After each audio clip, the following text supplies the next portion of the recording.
गीत महाराज का भगवान ने उद्धार करा और तेजी क्रिया जथोचित निजकर की नहीं राम, जैसा उचित होना था उनकी क्रिया के गीत ने भगवान को अपने आप को समर्पण करा, तो भगवान ने उसको समर्पण के आगे को जो है अपने धाम भेज दिया। गोस्वामी जी महाराज को फिर लिखना पड़ा कि भगवान इतने दयालु हैं कि गीध जिसका भोजन जो है क्या नाम है निरामिष नॉन वेजिटेरियन, और जो नॉन वेजिटेरियन खावे उसको भगवान ने सदगति दे दी। इसका एक अर्थ ऐसा भी निकल सकता है, माने आप जीवन में खावें तो कुछ भी, लेकिन सही स्थिति तो ये है कि जैसा खाओ अन्न वैसा बने मन, और जैसा बने मन वैसा ही हो जावे तन, और जैसा हो जावे तन वैसा ही आवे फिर धन, और जैसा आवे धन फिर कर्म प्रारब्ध का चक्कर शुरू हो जाए। लेकिन यहाँ इस बात को थोड़ा सा उल्ट गया। गीध अमी अमी गीध अमी अधम खग आमी शिवोगी गति सो दीन जो जाचत जोगी। माने भोजन शायद इतना मायने नहीं रखा इस केस में, और उनका कर्तव्य कर्म यदि भोजन कैसा भी हो, लेकिन यदि कर्म आपके शुद्ध हैं तो आपको उस शुद्धता का फल मिलेगा। कर्म का फल मिलेगा या नहीं मिलेगा, लेकिन तब जब करे हुए सारे कर्मों को हम भगवान के लिए समर्पण कर दें। अपना पेट भरने के लिए कोई उल्टा सीधा काम यदि हम करें तो उससे कहें कि भाई के काम तो उल्टा सीधा करा और चाहे जैसा खाया बोले हमारी गति तो हुई नहीं, जीत की गति हो गई। तो जब तक हरि सफर पे बिनु सत्कर्मा उसने सुपर्णखा ने रावण को उपदेश किया कि विद्या बिनु विवेक उपजाए विनशम किए पड़े और पाए। इस तरह से जो हरि समर्पे बिन सत्कर्मा, बिना भगवान को समर्पण करे आपने सत्कर्म उनका फल नहीं मिलता है। इसलिए अपने करे हुए कर्मों को भगवान को समर्पण करना चाहिए। समर्पण माने सभी तरह से हम राम जी के राम जी हमारे हैं वाली स्थिति होनी चाहिए। ऐसा तो नहीं कि मतलब हुआ तो राम जी हमारे हैं और नहीं तो जो है साईं बाबा हमारे हैं, ऐसा नहीं होना चाहिए। तब गीत अधम खगा आमिष भोगी गति सुदीन जो जाचत योगी। योगी लोग जिस गति को मारते हैं कि महाराज आप अपने धाम में स्थान दे दो, वो दे दिया। सीता जी को खोजते हुए राम जी महाराज लक्ष्मण जी के संग चल रहे हैं, मनुष्य रूप में लीला कर रहे हैं। अब जो मनुष्यों की हालत होती है वही इस स्थिति का वर्णन करते हुए पेड़ पौधों लताओं वृक्षों से पूछ रहे हैं कि आप लोगों ने हमारी सीता को देखा है क्या। अब जब लीला ही करनी है तो लीला करने को तो उसका पूरा स्वरूप दिखाना ही पड़ता है। इसीलिए अब रास्ते में कबंध महाराज मिल गए और कबंध महाराज ने ये कहा कि प्रभु मेरे को पता नहीं है कबंध की कथा कैसे ध्यान से उतर गई है, बिल्कुल ही उतर गई है कि मेरे को जो है दुर्वासा ऋषि ने श्राप दिया और भगवान प्रभु आपके चरणों के दर्शन करने से वो श्राप मिट गया। ये कोई गंधर्व थे, इंद्र की सभा में गान टान करते होंगे और कहीं कोई ब्राह्मण समाज के सामने कुछ गा दिया होगा ऐसा वैसा, तो दुर्वासा ऋषि ने श्राप दे दिया। तब राम जी महाराज ने एक बात कि ये गंधर्व महाराज ने कोई ब्राह्मणों के प्रति अपराध किया तो दुर्वासा ऋषि ने श्राप दिया, इसलिए उनसे ये कहा गया कि मन क्रम वचन कपट तजी और जो करबू सुर से, ब्राह्मणों की सेवा करे मन वचन और कर्म से और कपट को त्याग के। कपट त्याग का एक ही अर्थ है कि अपना स्वार्थ है तो जो है सेवा करे, स्वार्थ नहीं है तो नहीं करे, इसका नाम कपट है। तो जो व्यक्ति ऐसा करेगा, अरे गंधर्व शिव बिरन मोहि समेत विरंची शिव बसु साके सब देव, उसके बस में सारे ब्रह्मा विष्णु महेश सब उनके बस में हो जाते हैं। अब दुर्वासा ऋषि ने श्राप दिया और मेरे दर्शन से तुम्हारे श्राप का उद्धार हो गया, लेकिन अपने चित्त में ऐसा मत समझना कि दुर्वासा ऋषि ने श्राप दे के बड़ी गलती करी, अब मेरा उद्धार हो गया, अब मैं उनसे कुछ और ऐसी क्रिया करूं कि उनको चित्त को क्लेश हो, ऐसा नहीं होना चाहिए। इसलिए राम जी महाराज ने उपदेश करा कि सापत ताड़त परुष कहंदा, ब्राह्मण चाहे श्राप दे, चाहे ताड़े, चाहे कठोर वचन बोले, पूज्य विप्र पूज्य गावई संता। संत लोग क्या कहते हैं कि भले ही ब्राह्मण चाहे कोई भी कर ले, उसके सब अपराध क्षम्य हैं और उसकी फिर भी पूजा करनी चाहिए। और ब्राह्मण होते हुए भी यदि उसमें कोई गुण नहीं है तो भी जो है उसके मुकाबले शुद्ध नगुणगण ज्ञान प्रवीणा, कंपैरेटिव स्टडी करें तो कोई शुद्ध व्यक्ति है और उसमें ज्ञान है और ब्राह्मण में ज्ञान नहीं है तो भी ब्राह्मण का ही पूजन करना चाहिए, ऐसा संत लोग कहते हैं। उसके सामने राम जी महाराज ने कहा। राम जी की लीला व्यवहार के जीवन में राम जी ने फॉलोअप करा। परशुराम महाराज ने बहुत कुछ भला बुरा कहा, लेकिन राम जी महाराज ने बार बार उनसे विनय करके और उनका संतोष करा के उनको वन में तपस्या के लिए भेजा।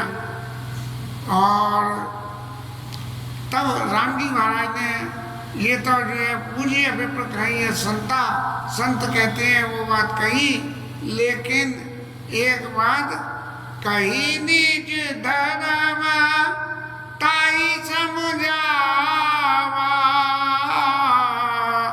निपत पीत देखी मनवा। अपना धर्म बताया कि मेरा धर्म क्या है, मेरा धर्म के आगे सब तज और हरि भज, मेरी शरण में आ जा, बस एक बार आ जा श्री राम की शरण में। ऐसे जो मेरे अगर शरण में आ जाए तो मैं उसका जो है सब तरह से उसकी रक्षा करता हूँ और सब तरह से उसका ख्याल रखता हूँ। उस व्यक्ति के चित्त में चाहे कितने भी दोष हों, सुग्रीव महाराज का चरित्र, विभीषण का चरित्र इसके उदाहरण है कि सुग्रीव महाराज ने सीता मैया के प्रति कोई एक्शन जब रावण ले जा रहा था तो नहीं लिया, उसके बावजूद भी उन्होंने अपना मित्र बनाया और बाली से उसकी रक्षा करी। और विभीषण महाराज को रावण ने लात मारी तो शरण में आ गए, और शरण में आके जब लड़ाई हुई तो विभीषण ने और तो सारे भेद बता दिए, लेकिन जब असली भेद कि नावे कुंड पीयूष बस आके नाथ जियत रावण बल ताके। ये तब जाके कहा जब रावण ने विभीषण को जो है एक गदा प्रहार करा और राम जी ने सन्मुख आके उस गदा प्रहार को झेल लिया। तब विभीषण ने जाके कहा कि नाथ जियत रावण बल ताके नाथ। तब उस वक्त राज खोला। यदि पहले ही लड़ाई के शुरू में रावण जब भगवान की शरण विभीषण मारा जाए और आते ही और युद्ध शुरू होने का नंबर आया, तभी ये कहते कि महाराज एक बात जो बतानी है वो मैं आपको ये बता दूं कि रावण का बल जो है सगड़ा उसके नाभि कुंड में है, इसीलिए नाभि कुंड में अमृत जब तक रहेगा तब तक रावण जो है ठिकाना नहीं लगेगा। लेकिन रायत निशाचर करियों धरनी, ऐसा ऋषि मुनियों को आशीर्वाद, ऐसा ऋषि मुनियों को आश्वासन दिया था कि मैं इस पृथ्वी को से राक्षसों रहित कर दूंगा। तो राक्षसों से रहित करने के लिए तो फिर उनको मार काट करनी पड़ती। इस तरह से कई नहीं धर्म ताई समझावा और नहीं बद प्रीति देख मन भावा। इतना सुन के उनको जो है कबंध ने भगवान के चरणों में अपना मन लगाया और मन लगाने से भगवान ने उनको भी अपने धाम भेज दिया। भगवान इतने दयालु हैं कि जब कोई सामने आ जाए और कैसा भी व्यक्ति हो और कुछ भी हो, उसके सामने यदि उसने अपने आप को समर्पण कर दिया तब उसको अपने धाम में भेज देते हैं। अब महाराज राम जी आगे चले और आगे चल के शबरी लीला का प्रसंग आता है। शबरी मैया जात से भीलिनी थी और भीलों का तो कोई अपना ऐसा धर्म होता नहीं है, लेकिन उस धर्म में एक सबसे बड़ी बात थी कि इनकी मति भगवत चरणों में आसक्त थी और इनका भील जातियों में जो कुछ भी होता होगा विवाह करने के लिए, जिन्हें कितने बकरे फकरे मंगा लिए काटने को और उनका मांस भक्षण होगा, ऐसा सभी मैया ने देखा। तो देख के जो है इन्होंने विवाह करने से मना करके और वहाँ से चली गई और जाके कहीं आश्रम में बसने का ठिकाना न रहा तो जंगल में ही बसे, क्योंकि भील थे इसलिए जंगल में ही रहते हुए क्या करें। तब जो ऋषि मुनियों की वहाँ सेवा करने लगी। जैसा शास्त्रों से पता लगा कि सभी मैया ऋषियों के आश्रम में जाके फल फूल और पुष्प वगैरह चुपचाप उनके दरवाजे पे रखी आती थी और उन चुपचाप रखी आती थी, लोगों को पता भी नहीं लगता था, ऐसी गुप्त रूप से सेवा करती थी। ऋषि मुनि जिस रास्ते से जाते थे उस रास्ते को झाड़ पोंछ के साफ कर देती थी।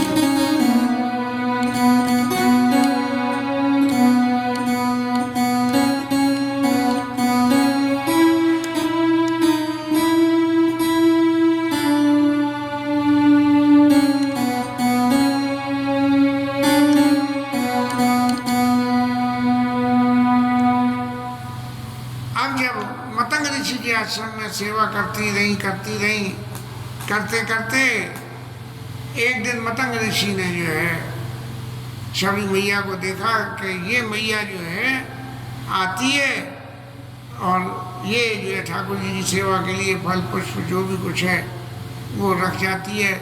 तब उन्होंने जब मतंग ऋषि को अपना आश्रम छोड़ के भगवत धाम जाने का नंबर आया तब उन्होंने शबरी मैया को ये उपदेश करा कि मैया तू इसी आश्रम में रहते हुए और भगवान का स्मरण करना और तुझे एक दिन भगवान के दर्शन निश्चय होंगे। मैं तो कर गई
रामलीला में सबरी मैया झाड़ू लगाती हुई और गाती थी, और ये कथा के वक्त में तो भूल गए कितने आगे पदौड़े, नहीं तो गा के हम भी राम जी को सुना देते कि राम मेरे घर कब आओगे।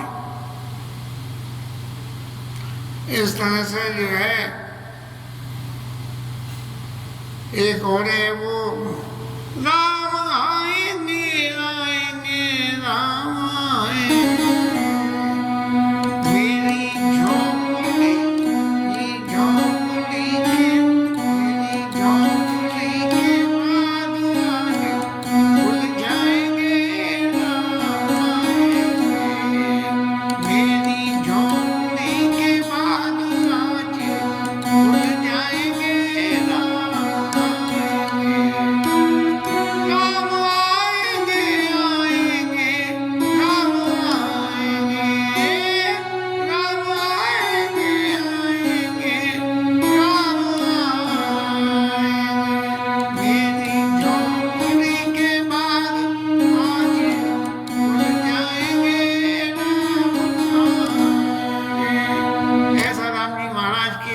अयोध्या उत्सव में जो है खूब जोर जोर से भजन बना, कई दिन गाया भी, याद भी हो गया था। राम आएंगे तो भोग में रुचि रुचि भोग लगाऊंगी।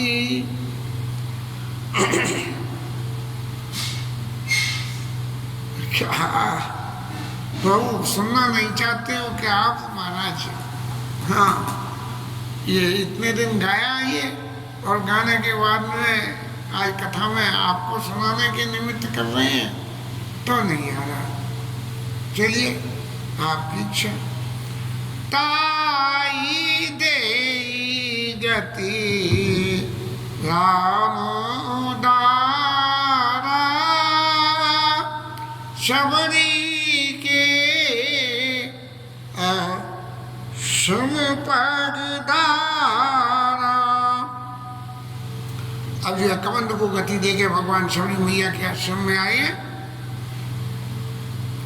और शबरी मैया ने जब ये दर्शन करे कि राम जी आए हैं, तब गुरु जी के वचन, मतंग ऋषि के वचन, उनको के गुरु जी के वचनों में विश्वास था, इसलिए यहाँ रुकी रही। और देखो राम जी आई गए, और भगवान के जो दर्शन का स्वरूप शबरी मैया ने कहा, सरसी त्रिलोचना बाहु विशाला, जटार मुकुट सिर गुरुवन माला।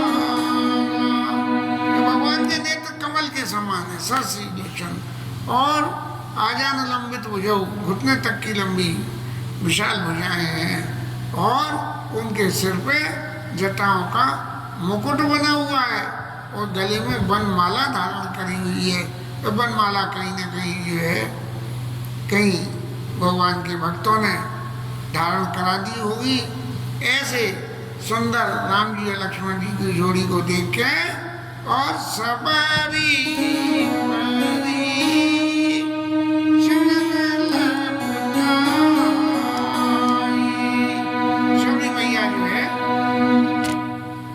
भगवान के चरणों में लपटाई, माने लपटाई माने जैसे रस्सी से बांधे या सांप पांव में पड़ जावे, एक पांव से दूसरे पैर को, माने अपने आप को भगवान के चरणों में ऐसे समर्पित कर दिया कि सबरी मैया ही सबरी मैया रह जाए, और भगवान के चरणों का दर्शन ही न हो। इसे कहते हैं लपेटना, जैसे कपड़ा लपेट दो किसी चीज़ के ऊपर, पट्टी तो नीचे की चीज़ दिखती नहीं है, इस तरह से।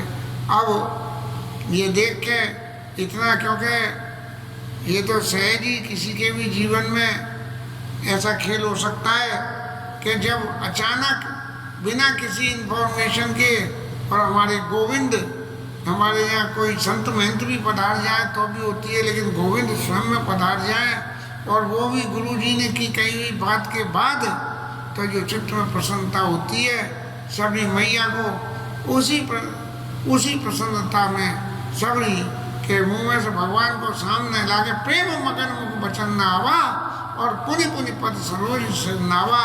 मुंह से तो कुछ बोली नहीं मैया, लेकिन बार बार राम जी के चरणों में सिर नवाने लगी और फिर क्या करा कि सागर जल ले शरण पखारे, सब अच्छा लग गया।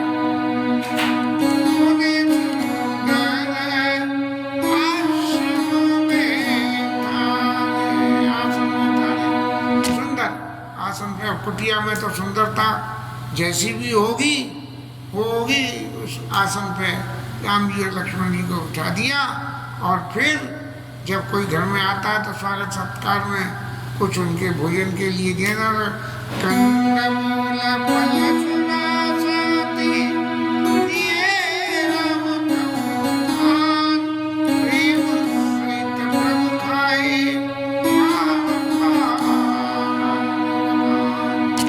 आज बड़े प्रेम से जो है राम जी को खाने को फल दिए।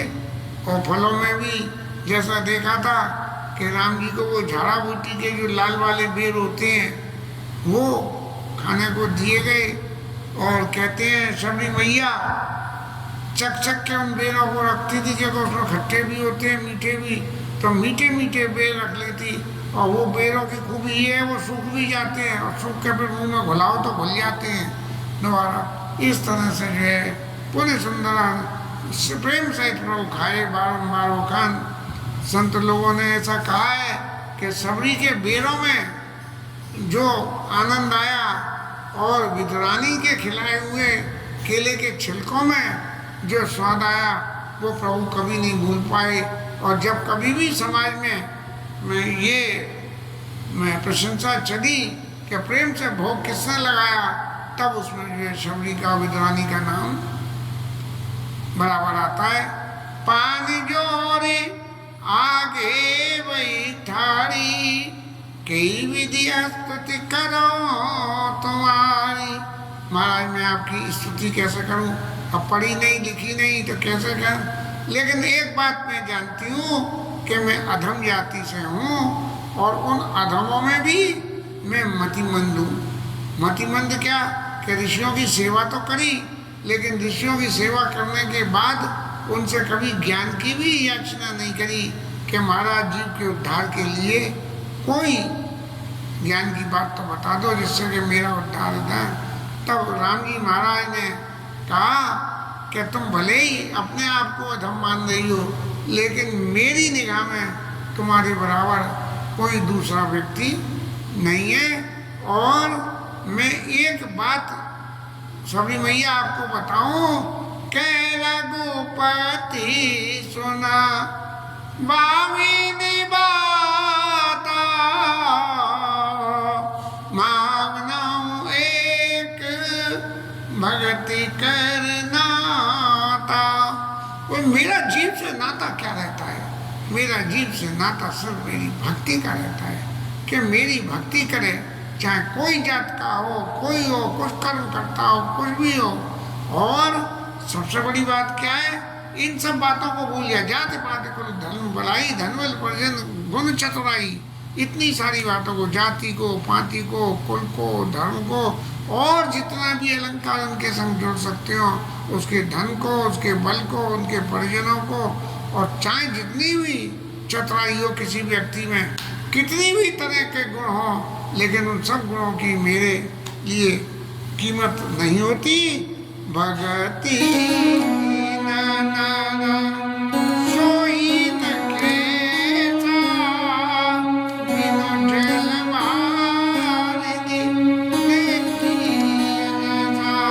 यदि उसके चित्त में भक्ति नहीं है तो, अब भक्ति नहीं है तो बिल्कुल ऐसा है जैसे बिना पानी के आसमान में काले काले बादल आ जाए, गिर जाए, अंधेरा हो चले जाए।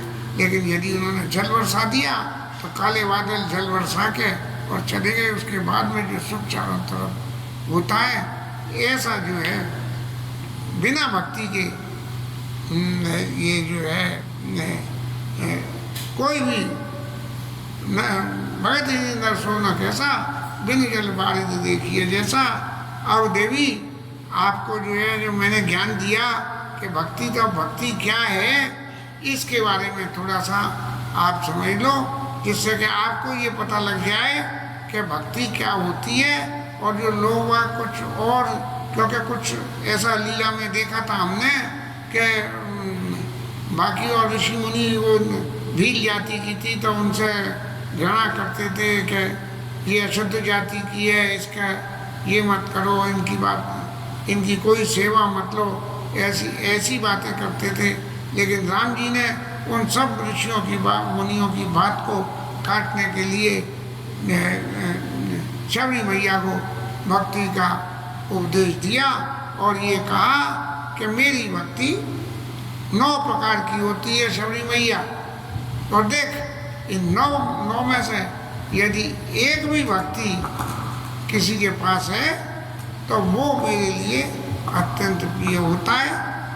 भागवत प्रसंग में आता है, श्रवणम कीर्तनम विष्णु स्मरणम पाद सेवनम अर्चनम वंदनम दास्यम सौख्यम आत्मनिवेदन।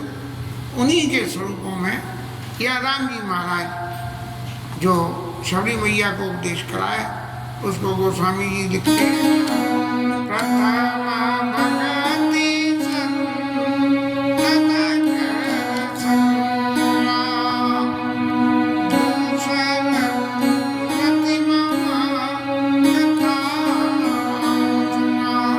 मेरी भक्ति करने का तरीका क्या है कि मेरी भक्ति करने के लिए एक तरफ तो वहाँ कही थी कि भगत लक्ष्मण जी को के भगत की साधन कहूँ वखानी सुगम पंथ मोई पावई प्राणी प्रथमई विप्रचरति प्रीति निजी धर्म निरक्षुति थी तेई कर फल पुण्य विषय विराग तब वो धर्म पशुराग और शवना अधिक नर्म भगवती दृढ़ाई मम लीला रहती अति मनमाई।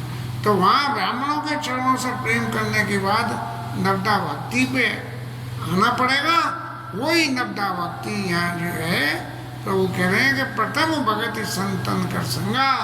यदि जो है तुमको भक्ति मेरी करनी है तो सबसे पहले भक्ति करने के लिए संतों का संग करो, क्योंकि संत ही ऐसे हैं जिनके पास बैठे के भगवत चर्चा हो सकती है।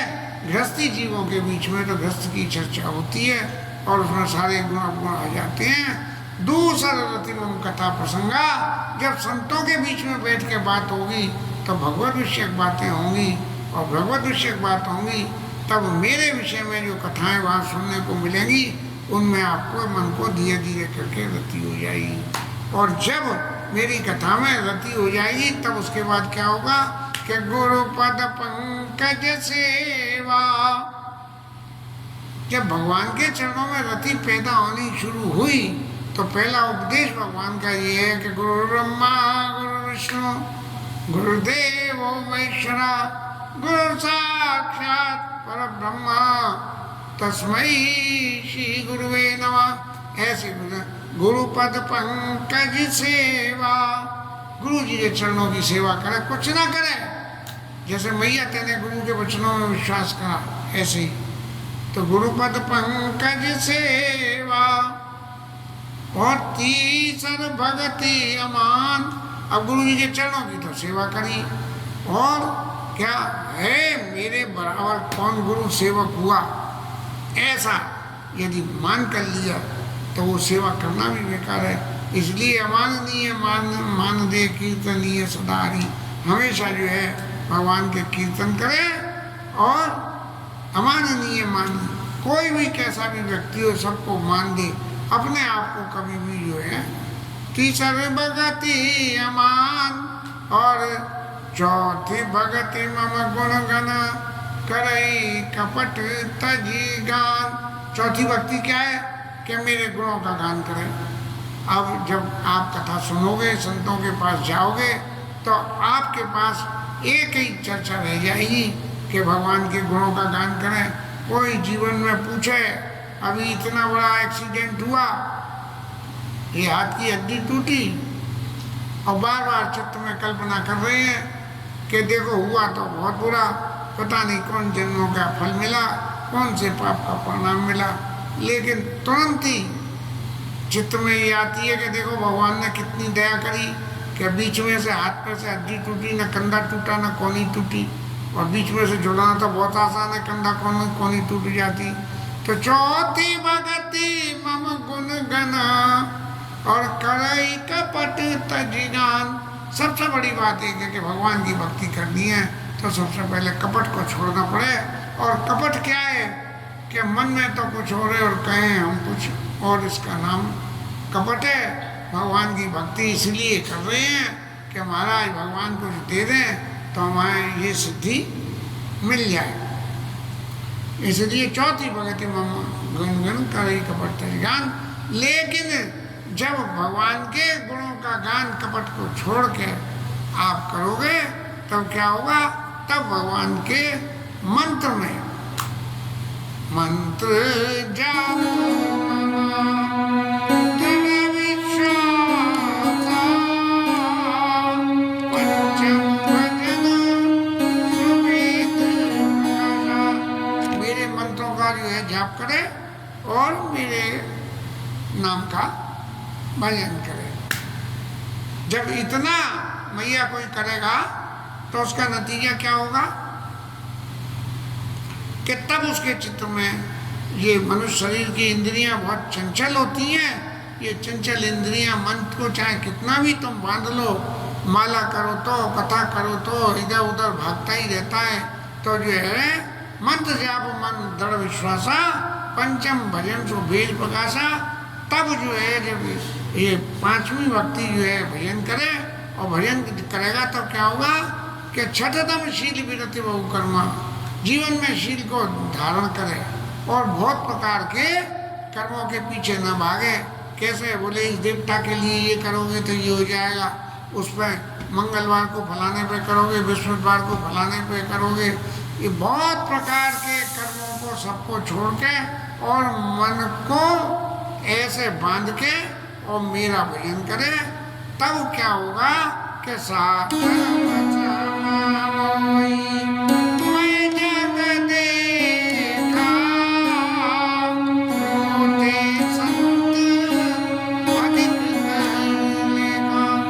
अब सारे संसार में धर्म और जीव इन दोनों को एक ही रूप में दर्शन करे। राम जी महाराज बड़े सही भाव से ये इनको शबरी मैया को समझा रहे हैं।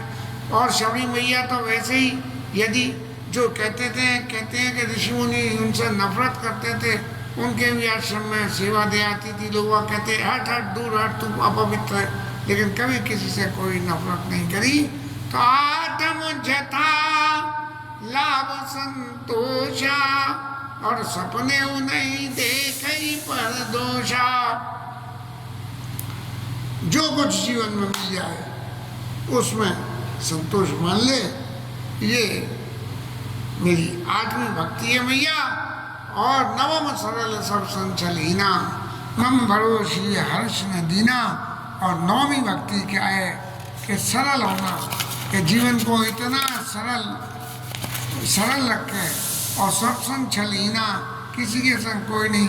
आजकल तो ऐसी स्थिति हो गई है कि किसी से कोई बात पूछो और यदि उसके भीतर का कोई पोल की बात होगी तो कोई न बतावे।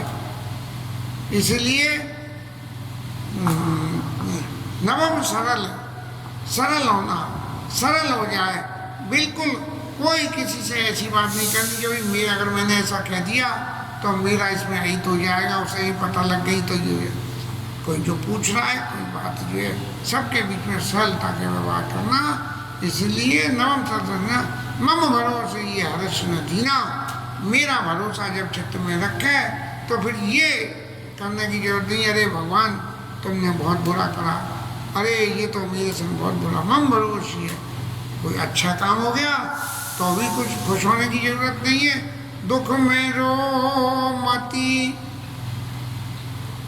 सुख में फूलो मती। ऐसी स्थिति जो है ये मेरी नौवीं भक्ति में आती है। लेकिन ये मैया नौ जो भक्तियां हैं अब तेरे समझ में इतनी आवेंगी कि नहीं आवेंगी, इसलिए मैं एक रास्ता और बताता हूँ।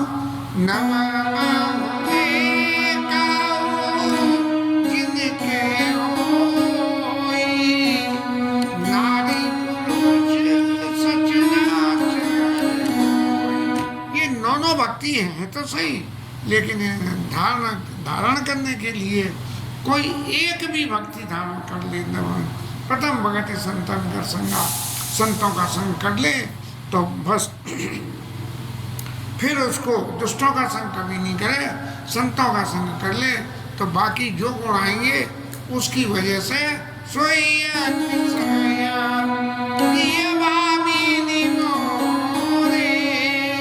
सकल प्रकार अरे भैया तेरे अंदर तो साढ़े 9 भक्ति मौजूद है, मुझे तो जो एक भी हो तो भी बहुत प्रिय है, लेकिन तेरे अंदर तो 9 भक्ति है, इसलिए तू मेरे से जो है सबसे ज्यादा प्रिय हो गई है। और सबसे बड़ी बात एक है कि जब 9 भक्ति हैं तो इसके फलस्वरूप जोगी वृंद दुर्लभ गति जोई, तो कहूँ आज सुलभ वही सोई। ये जो 9 भक्तियों का प्रभाव हुआ उससे जो योगियों को भी जो गति दुर्लभ है मेरे धाम को पाने जाने की, वो आज तेरे लिए भैया सुलभ हो गई है। कहने मेरा दर्शन किया, मेरा दर्शन करने से जो उसका फल मिला वो क्या है कि जीव पावनी से स्वरूपा, सह स्वरूप जीव का क्या है, ईश्वर जीव एक ही है, ईश्वर अंश जीव अविनाशी, चेतन अमल सहज सुख राशि। लेकिन फिर इनमें फर्क हो गया, सो माया बस भयो गोसाई और बने कीर मरकट की नहीं। इस तरह से जो फर्क है तो कहूँ आज जोग बंद दुर्लभ जोई, तो कहूँ आज सुलभ भई सोई, मम दर्शन फल परम अनुपा और जीव पावनी सहज स्वरूपा। जो जीव का सहज स्वरूप है वो जो है मेरे दर्शन करने से जीव को प्राप्त हो जाता है। ऐसा के राम जी महाराज ने कि इतनी शिक्षा दी, उस सारी शिक्षा का नतीजा क्या निकला, तो उन्होंने सबरी मैया से पूछी। कोई प्रसंग सबरी मैया के सामने ऐसा नहीं चला कि महाराज हम वहाँ से आए हैं और यहाँ से हमारी पत्नी का हरण हो गया है, ऐसा कुछ नहीं। क्योंकि जब भगवान की 9 भक्ति जिसके हृदय में हो उसे तो भगवान की सारी लीलाओं का ज्ञान हो जाता है। इसलिए भगवान लीला स्वरूप में ही सबरी मैया से पूछ रहे हैं, जनक सुता कई सुध भामिनी जानऊ कहू करिवर गामिनी। यदि जनक सुता की तुम्हें खबर हो तो मेरे को आप बताओ। तब सबरी मैया ने भगवान के से ये कहा कि पंपा सरई जाऊ रघुराई ताओई सुग्रीव मिताई। महाराज पंपा सरोवर पे आप चले जाओ और पंपा सरोवर पे जाके, क्योंकि शायद ऐसा था कि पंपा सरोवर में सबरी मैया ने स्नान करा तो ब्राह्मण सबरी मैया से वो नफरत करते थे, तो किसी ने ऐसा कर दिया कि पंपा सरोवर में कीड़े पड़ गए। तब जो है सबरी मैया का बहिष्कार कर दिया कि इसने स्नान किया इसलिए कीड़े पड़ गए। तब जो है सबरी मैया ने कही कि महाराज आप पंपा सरोवर पर जाइए और वहाँ जाके और सुग्रीव से आपकी मित्रता होगी और सुग्रीव आपकी मदद करेंगे। सो सब कहीं देव रघुवीरा जानत हूँ पूछत मत धीरा। हे प्रभु आप सब कुछ जानते हो लेकिन फिर भी आप पूछ रहे हो, तो मैंने कहा। और उन्होंने सुग्रीव की सारी कथा कि सुग्रीव महाराज की क्या स्थिति है पंपा सरोवर के पास में किष्किंधा नगरी की, वो सारी कथा राम जी को उन्होंने सही। और उसके बाद ये कहा कि मेरे गुरु जी ने ये कहा था कि राम आएंगे आएंगे राम आएंगे। तो राम जी महाराज आ गए और राम जी के महाराज आने से तेरा उद्धार हो जाएगा। तो इसलिए कई कथा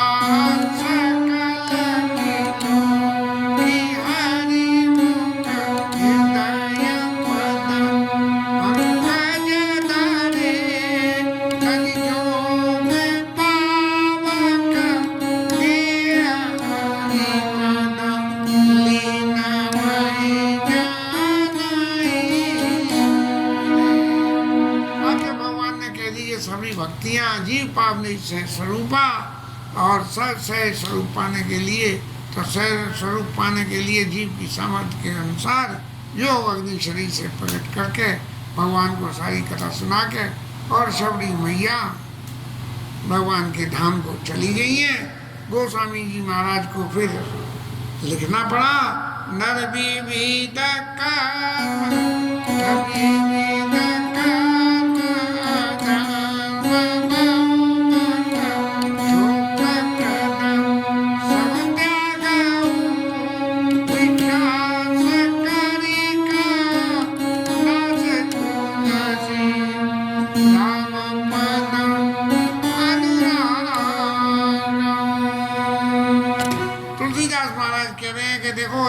लीला की क्या महत्व है। सब महत्व यही है कि विश्वास करके सारे कर्म धर्म सबका परित्याग करके बस एक बार आजा राम जी की शरण में, ऐसे आजा, एक बार विश्वास करके राम पद अनुराग, भगवान के चरणों में अनुराग कर, प्रेम कर लो। क्योंकि जाति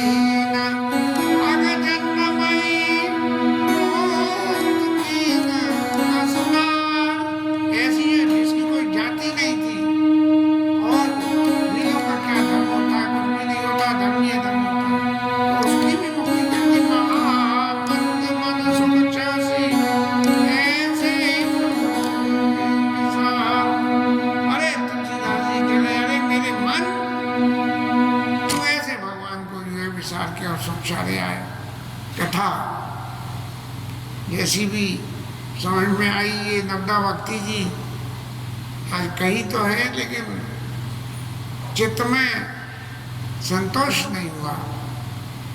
प्रभु इच्छा आगे कृपा करना महाराज, आपकी भक्ति हमारे समझ में आ जाए, और कुछ भी जरा सी हमारे पास भी यदि आ गई तो शायद सबरी मैया का तो उद्धार हो गया, हमारा होगा या नहीं होगा ये निश्चित नहीं है। इसके साथ ये कथा विश्राम।